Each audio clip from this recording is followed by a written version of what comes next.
সুষ্ঠু নির্বাচনের মাধ্যমে জনগণের পছন্দের সরকারের কাছে দায়িত্ব হস্তান্তরের চেষ্টা করছে অন্তর্বর্তীকালীন সরকার, জানিয়েছেন মৎস্য ও প্রাণী সম্পদ উপদেষ্টা ফরিদা আক্তার।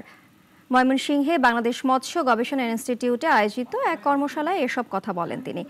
বিএফআরআই এর মহাপরিচালক ডক্টর অনুরাধা ভদ্রের সভাপতিত্বে সেখানে উপস্থিত ছিলেন বাকৃবির মৎস্য বিভাগ অনুষদের ডিন ডক্টর রফিকুল ইসলাম সর্দার সহ সংশ্লিষ্টরা। প্রাণী সম্পদ উপদেষ্টা মন্তব্য করেন, নিরাপদ ফিড ব্যবহার করলে অনিরাপদ মাছের সংখ্যা কমবে।